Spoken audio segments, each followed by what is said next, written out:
Good afternoon to you. Welcome to joining us in this edition of the 12 p.m. Balungwa newscast on Equinox Television. Nathalie Yambo, good afternoon. Good afternoon, Innocent Nazé. Mesdames et messieurs, bonsoir et bonjour et merci d'honorer ce rendez-vous de l'information sur Equinox Télévision. Le réseau routier du département du Mbam-Ekim est dans un piteux état. Tenez par exemple pour partie de Yaoundé pour Yoko en passant par Tui. Les usagers vivent un véritable calvaire à cause du mauvais état de la route et ils sont donc obligés de contourner par Bafoussam ou encore par Fumban dans la région de l'Ouest Cameroun pour rallier le Mbam-Ekim, un chemin de croix vécu par nos reporters Marcelin Gansop et Élisée Borba. En route pour Ngambetika, en passant par Tui et Yoko, nous nous offrons un petit bol d'air entre Yaoundé et Tui, chef-lieu du département du Mbam-Ekim, en passant par Nartigal, que nous franchissons sans difficulté à l'aide du bac qui fonctionne à nouveau après plusieurs mois d'inactivité. En attendant la construction du pont dont les travaux ont commencé, c'est l'unique option qui s'offre aux usagers, sauf à emprunter des pirogues lorsque le bac est en panne, ou alors contourner par la ville de Sa pour arriver en Tui, en passant par le pont de l'enfance, sur une route non bitumée, notamment entre Sa et Tui. Mais là encore, l'on ne ressent pas le coût du voyage. Le calvaire commence lorsqu'une fois en Tui, nous prenons la direction de Yoko. C'est une distance de 186 km que nous parcourons en 7 heures. La route étant dans un état de dégradation très avancé, avec par endroits de gigantesques nids de poules et de bourbiers géants qui imposent de temps en temps des arrêts obligatoires. Cette route, très fréquentée par des grumiers, est en chantier dans le cadre d'un projet routier de 620 km qui va de Bachenga à Ngaoundéré en passant par Tui, Yoko, Lena et Tibati. Mais les travaux exécutés par plusieurs entreprises évoluent en dents de scie, rendant le trajet quasiment impraticable, notamment en saison des pluies, comme c'est le cas en ce moment. Du coup, il n'est pas rare de trouver des véhicules embourbés et même des cas d'accident, comme ici, où un camion a terminé sa course dans une rivière avec tout son contenu. C'est une chance qu'aucun autre usager ne passait par là au moment de l'accident. Une fois à Yoko, nous envisageons de continuer sur Ngambetika. C'est environ 150 km à parcourir. Malheureusement, la route, ou plutôt la piste forestière qui relie les deux arrondissements est coupée depuis plusieurs semaines en raison de la rupture de quelques ponts ou ce qui en tient lieu. La particularité sur ce tronçon et bien d'autres dans le département du Mbam-Ekim, c'est que les ponts sont construits à l'aide des grumes qui ne peuvent pas tenir sur une longue durée. Des ponts provisoires réalisés par les sociétés forestières qui opèrent dans la zone. Coincés en pleine forêt, nous sommes obligés de rebrousser chemin et de passer par Fumban via Bafoussam pour aller Ngambetika. Là aussi, ce n'est pas une balade de santé, puisqu'après Fumban, la route est tout aussi mauvaise jusqu'à la traversée du Mbam au village Mapou. Nous pensions avoir beaucoup marché, mais nous apprenons que nous sommes encore dans le département du Noun. Donc nous sortons là du Noun pour entrer dans la région du centre, précisément dans le département du Mbam-Ekim. Et le premier arrondissement qui nous accueille, c'est l'arrondissement d'Ngambetika. Je précise que c'est un parc forestier et que l'État n'a jamais mis un bac à la disposition des usagers de cette route. Donc, il a fallu que l'exploitation forestière arrive ici pour que les populations aient ce bac. Malheureusement, nous sommes stoppés net au village Goundje. Un camion transportant du bois débité s'est renversé la veille, cassant le pont et interrompant la circulation. Ouais, dans les heures tardives, vers 1h dans la nuit, on a suivi un bruit là sur le pont. Nous sommes rendus sur le lieu. On a découvert qu'il y avait un camion de bois sauvage qui s'est enfoncé sur le pont. On a fait appel à la société qui exploite à quelques kilomètres d'ici, qui a un camion qui a barré la route. La route ne passe plus. Et raison pour laquelle ils ont envoyé l'engin pour arranger le pont que vous voyez là. Le pont lui-même a été fait en quoi? En bois sauvage. Ça veut dire que c'est un matériel qui ne tient pas? Oui, un matériel qui ne dure pas pour longtemps. Si l'État pouvait nous aider dans ce sens, de nous faire les vrais ponts en dur, pas le genre de bois qu'on fait là. Parce que d'ici quelques temps après, tout ça, ça va encore s'afficher. Donc vraiment... Au bout d'une demi-journée de patience, la circulation est enfin rétablie et nous poursuivons notre périple en direction de Ngambetika, situé à 25 km. Il a donc fallu du temps et une bonne dose de patience pour toucher du pied Ngambetika, l'un des arrondissements les plus enclavés du département du Mbam-Ekim, en raison d'un réseau routier qui laisse à désirer. C'est vrai qu'un Tui et Yoko, dont nous avons visité plusieurs villages, ne sont pas mieux lotis non plus, mais rêvent un jour de voir le goudron passer avec les travaux de bitumage de la nationale numéro 15 entre Bachenga, Tui, Yoko, Lena et Tibati, qui sont en cours d'exécution, bien que le rythme soit plus que lent.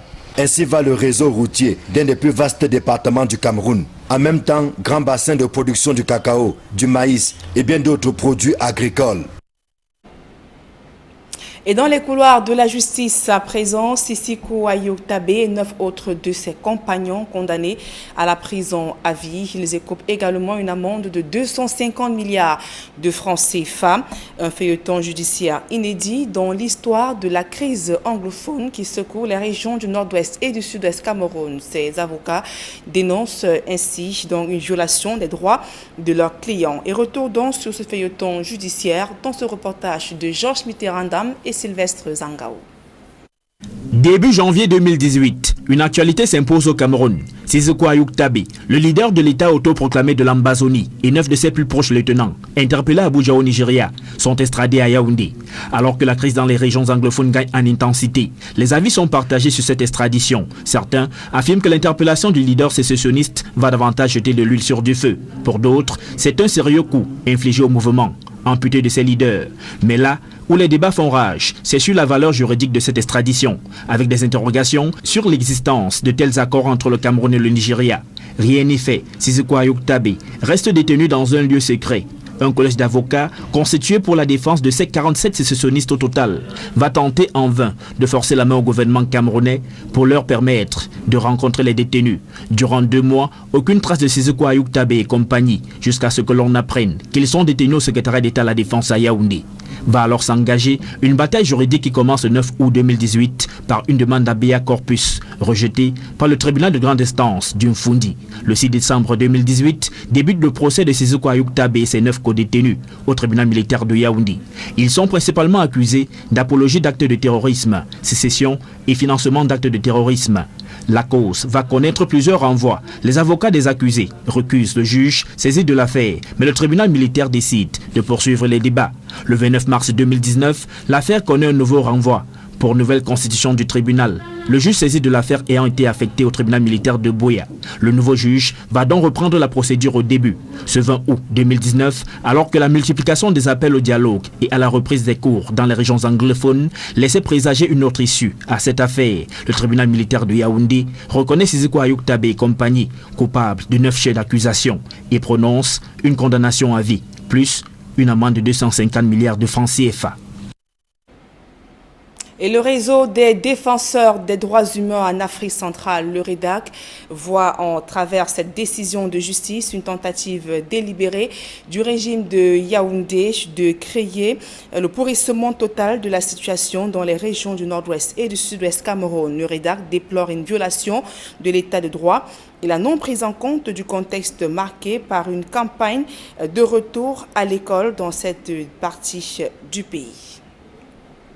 Et à 2 semaines de la rentrée scolaire 2019-2020, les libraires et les parents d'élèves sont confrontés à une difficulté, notamment la pénurie des livres inscrits au programme. Et qu'est-ce qui justifie cette pénurie, ces raretés? Élément de réponse dans ce reportage de Kediara. À quelques jours de la rentrée scolaire, c'est pas la grande affluence dans les rayons de librairie.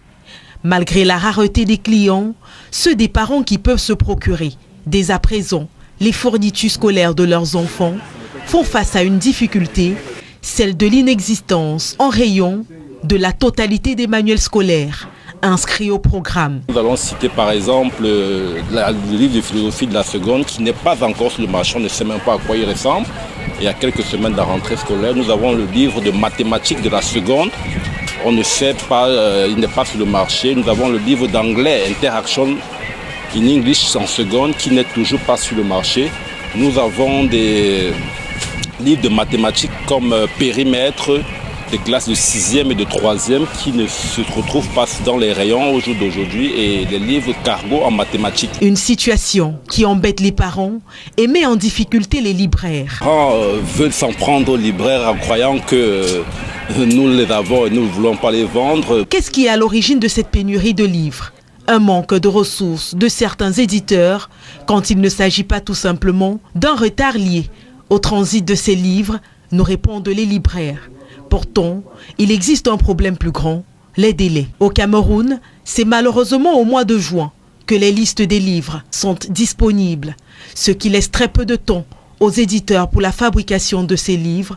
Un auteur, il fait les livres, avoir un éditeur. L'éditeur n'a pas de papier. Au Cameroun, il faut qu'il commande la matière première, si vous voulez, pour éditer le livre. Il faut qu'il ait du papier. Il faut qu'il commande ses papiers de l'Europe. Il faut que peut-être, s'il a même ses finances à lui, il faut qu'il ait cet argent. Il faut qu'il fasse une formalité bancaire administrative pour envoyer cet argent chez son fournisseur. Une autre mission presque impossible du fait de la rareté des devises. Pour les éditeurs installés à l'international, la difficulté est tout aussi grande. Il m'arrive de commander les livres pour mes rayons. Mais quand je commande les livres au mois de mai, je ne confirme que si j'ai la liste officielle. Parce que la liste peut venir modifier. Comme cette année, il y a eu 2 modifications. Alors, les libraires proposent. Pour qu'une bonne rentrée soit fiable, il faut que la liste officielle sorte vers le mois de janvier, février. Malgré ce frein, les libraires sont unanimes sur un point. L'arrivée du livre unique a permis de réduire de moitié ce problème de pénurie en début d'année scolaire, même s'ils recommandent aux gouvernants de tenir parole, puisque malgré la décision prise d'instaurer le livre unique pour 5 années, les livres au programme ont bel et bien subi une modification cette année. Mais ça, évidemment, c'est une autre affaire. À présent, ce public reportage, la Société de promotion des énergies solaires présente son savoir-faire afin d'illuminer des millions de Camerounais, ceci grâce à son partenaire chinois BCT. Reportage.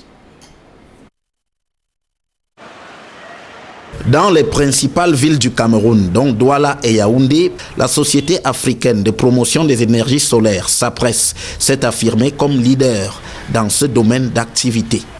Un atelier organisé à Yaoundé par cette entreprise vient encore de le démontrer. À cette occasion, SAPRES a présenté à ses clients et au grand public la synergie de savoir-faire qu'elle développe avec son partenaire chinois Blue Carbon Technology Inc. BCT. Ce partenariat qui est déjà grandissant est surtout orienté l'offre de qualité d'une énergie qui devra résoudre les problèmes des ménages d'abord et ensuite des entreprises camerounaises. Because we already cooperate with Mr. Daga for 5 years and the products we get a very good feedback from the Cameroon market. So we want to set up the factory with Mr. Daga at Cameroon.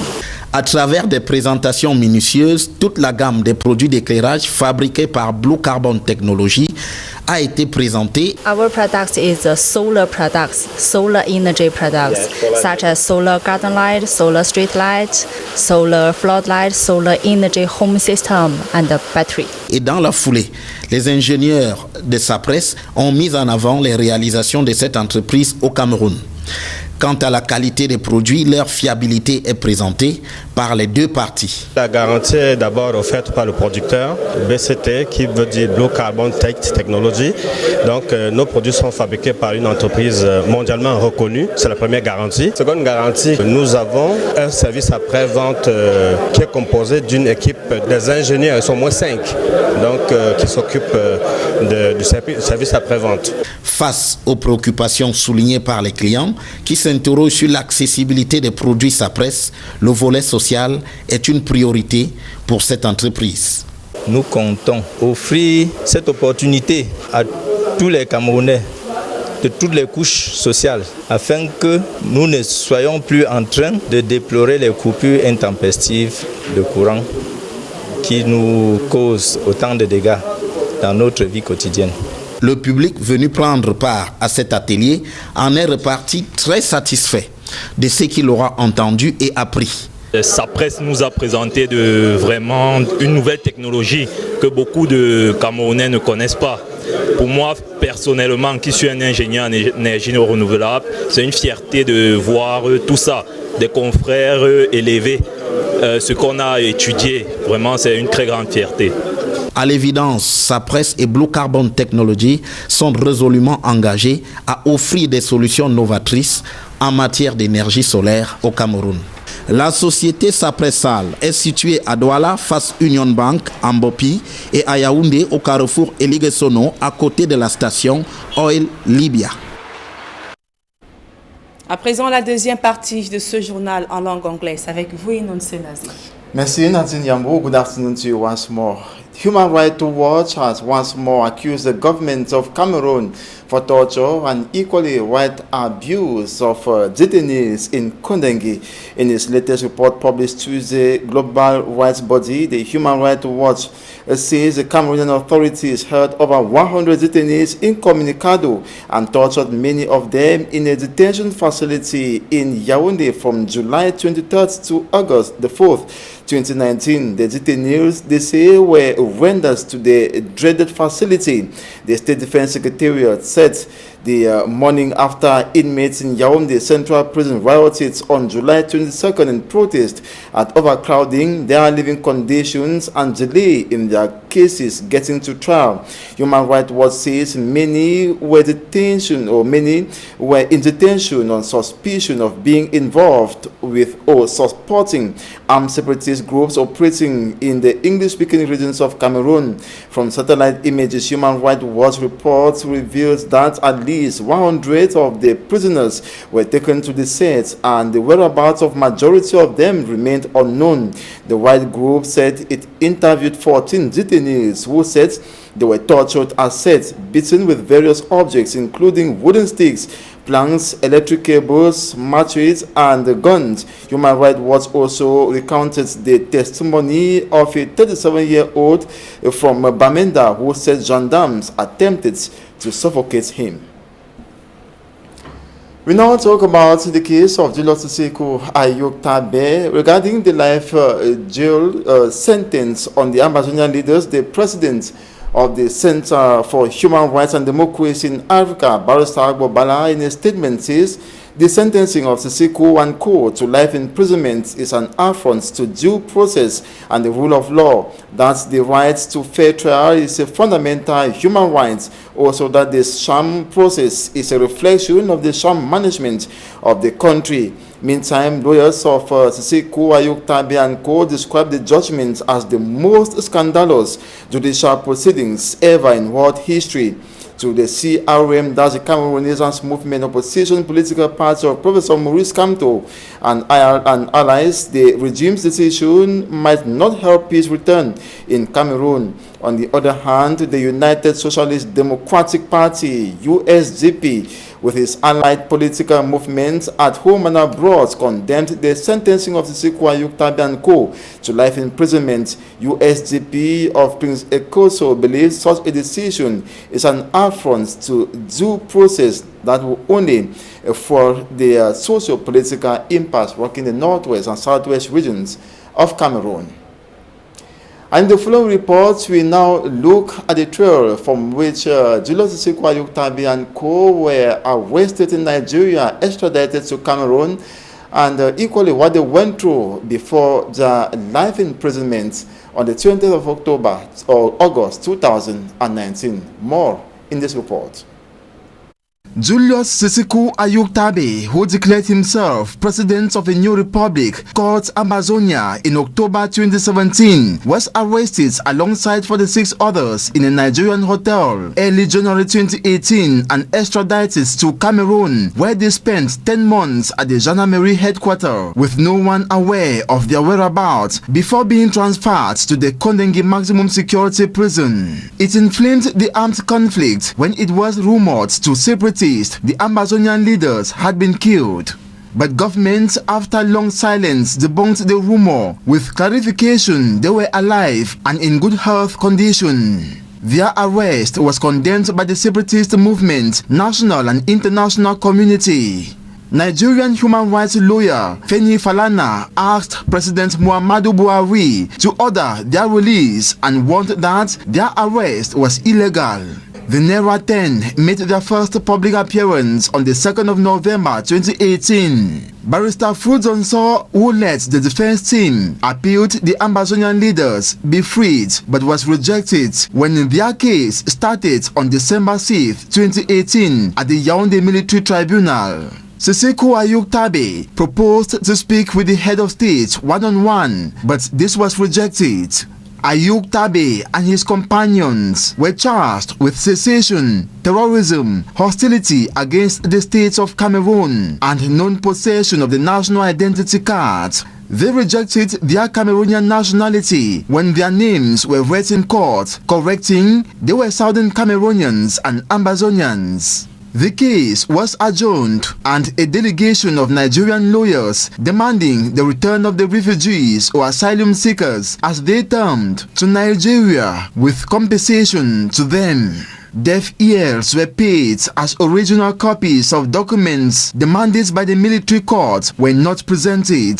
The case of the Ambazonian leaders till their life jail sentence August 20, 2019 suffered uncountable postponements and change of judges and translators. On the 27th of April 2019, Siseko & Co. announced they will begin boycotting court sessions, insisting to wait until the Central Court of Appeal decided on whether or not they should be returned to Nigeria. Before the life sentence, Ayuk Tabe and his companions on July 30th, 2019 began a hunger strike over the disappearance of Anglophone inmates at Nkunengi Central Prison and Boya Central Prison. The hunger strike lasted over a week when lawyers, right groups and government confirmed the inmates were alive, opposed to rumor they were killed following riots on July 22nd and July 23rd in the Nkunengi Central Prison and Boya Central Prison respectively. This act of solidarity was followed by Monday's court case, which extended up till Tuesday morning, August 20, 2019, with life sentence slammed the Ambazonian leaders and a fine of 250 billion francs CFA to be jointly paid. This sealing the court case between the Naira 10 and government of Cameroon. The national and international communities had demanded for their release and all those incarcerated in connection to the Anglophone crisis to be followed by dialogue. But government had declared never to dialogue with those it qualifies terrorists. And few days to the back to school, that's the 2019-2020 academic year, that is bookshops are still empty and recommended textbooks are very much absent in the bookshops. Parents are equally complaining that the absence of the textbook will equally have a consequence on them, as they will have limited time to go purchasing the book when it's already a resumption period, and the book vendors themselves are equally complaining in this report compiled by Immaculate Fogwe. Few days to the start of the 2019-2020 academic year in Cameroon, just a handful of parents could be seen in bookshops purchasing school needs for their children. Apart from the few customers, these book vendors equally complain of the unavailability of some textbooks, making work extremely difficult for them. There are a lot of textbooks which are not yet in the market. Examples of these books used in the French section include philosophy, mathematics, and English used by Form 5 students. A situation which worries parents and puts these book vendors in difficulties. Some of these customers think we have the textbooks and we do not want to sell it to them. But we are trying our best to reassure them that it might be available before schools resume. One of the shop owners gives reasons behind the unavailability of some of these books in the market. The unavailability of resources by some of these authors is behind the delay.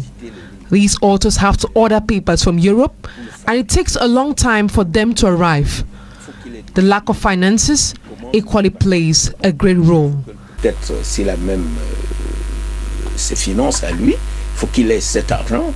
He adds that to ensure a steady supply of these textbooks, the official list of textbooks should be published on the month of January or February ahead of the next academic year. Pour qu'une bonne rentrée soit fiable. These book vendors express dissatisfaction over the low turnout of customers and wish that those concerned in the distribution of books will put in more efforts by making the books available in the market before the start of the new academic year. I will now talk this advertorial, or take this advertorials, the groupe scolaire bilingue, la référence situated in Bonneberry, Douala 4 municipality are equally beefing up preparations ahead of the academic year in order to have a better or hit-free resumption and equally better performances from the pupils. Details in this report. Welcome to La Reference Lac Mago Bilingual School Complex, an outstanding school which inculcates into learners good values and know-how. Dissected into two, La Reference Lac Mago graduates on a yearly basis pupils of the pre-nursery, nursery and learners who have gone through class 1 to 6 for the Anglo-Saxon system. La Reference Lac Mago School Complex is a lay private institution with a complete nursery and primary section. The nursery section, which is bilingual, goes from pre-nursery till nursery 2 and from petite section to grande section. At the level of the primary, we have the Anglo-Saxon system of education from class 1 to class 6 and the French subsystem of education from CIL to CM2. As well as pupils of the Francophone section who have gone through CIL to Comoin 2. The results remain outstanding. Our performances were as follow during the 2018-2019 academic year. The general common entrance, we had 100% with the best candidate of Government Technical Bilingual School, Bonneberry, coming from La Reference Lac Mago Bilingual School Complex. The first school living certificate, 100%. The concours d'entrée en 6e, 83.33%, and the certificate d'études primaires, 100%. Excellent results explained by the hard work of the school staff, which efficiently offers free holiday classes to all its pupils. An intense period of learning. I'm a parent here in Groupe Scolaire Bilingue La Référence. We all know this school is a very great school in the way they train and bring up kids. Particularly my kid who was in nursery 2, as I speak now, my kid can read and write in nursery 2. So I appreciate the work Groupe Scolaire La Référence are doing. Learning in a convenient and clean environment is also what makes the school outstanding.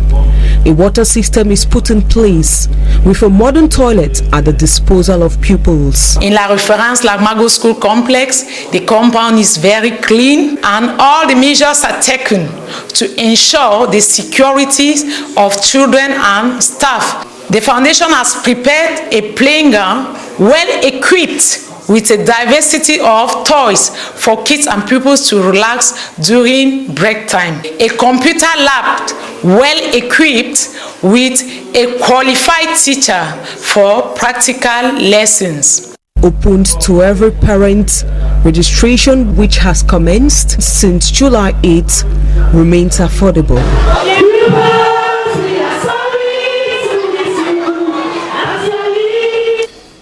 And at EOG, still here in the Littoral region, they are equally preparing for the 2019-2020 academic year, and academic orientations are order of the day. More in this report.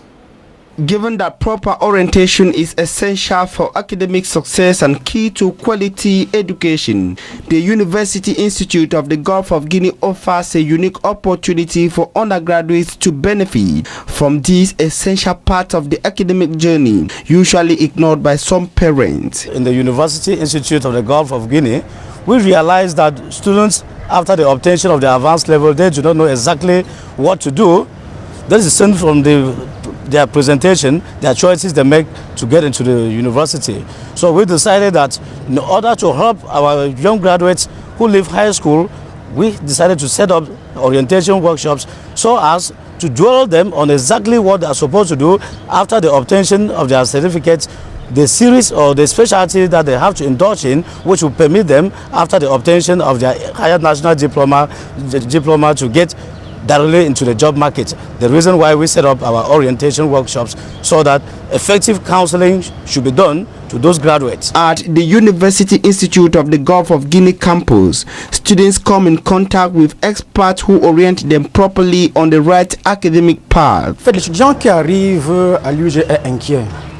Students come to our university in a state of cognitive dissonance, but we help them make the right choice to success. We distinguish between what a student wants to do and what the student can do.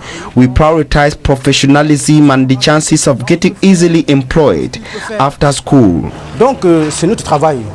At the main campus of the University Institute of the Gulf of Guinea, the technical facilities are in place in order to facilitate the orientation process. Everything was fine. I found the orientation program very well.